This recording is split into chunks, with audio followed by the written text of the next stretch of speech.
আপনি যদি মনে করেন গাজা দখল করলেই তাদের এই সন্ত্রাসবাদ থেমে যাবে, আপনি ভুল করছেন। যতক্ষণ পর্যন্ত তারা বিশ্বকে নিয়ন্ত্রণ না করছে, বিশ্বকে শাসন না করছে, তারা ক্ষান্ত হবে না। এবং তাদের মূল রাজনৈতিক পটভূমি এবং ভৌগোলিক অবস্থানটা কি হবে সেটাও তারা মেনশন করেছে। তারা চায় পুরো হোলি ল্যান্ডটা দখল করতে। এখন আপনি প্রশ্ন করতে পারেন যে ভাই হোলি ল্যান্ডটা কি?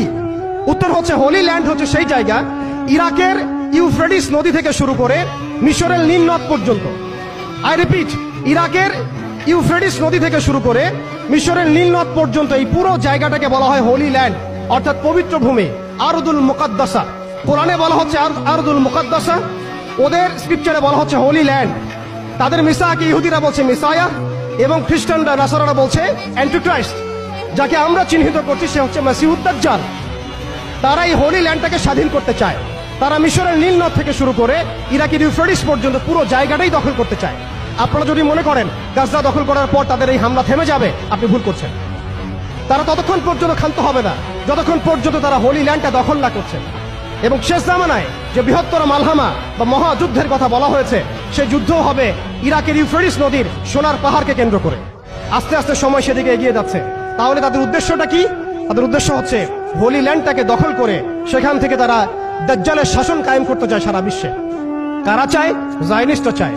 এই ডটস গুলো যদি আপনি মিলাতে না পারেন এবং শুধু বাইরের চোখ দিয়ে আপনি দেখেন, ভিতরের চোখটাকে অন্ধ রাখেন, আপনি এই ওয়ার্ল্ডের জিও পলিটিক্স বুঝতে পারবেন না। শুধুমাত্র বাহ্যিক স্টাডি দিয়ে, বাহ্যিক জিও পলিটিক্স পড়াশোনা করে, বাহ্যিক ইকোনমিক্স পড়াশোনা করে আপনি এই ওয়ার্ল্ডের প্রকৃত জিও পলিটিক্সকে মেলাতে পারবেন না। অর্থাৎ সামনে আসছে দাজ্জালের শাসন, যেটা নবী সাল্লাল্লাহু আলাইহি ওয়াসাল্লাম ইরশাদ করেছেন যে মাসিহুদ দাজ্জাল এই ইহুদিদেরকে নিয়েই এই বিশ্বকে শাসন করবে 40 দিন। কতদিন?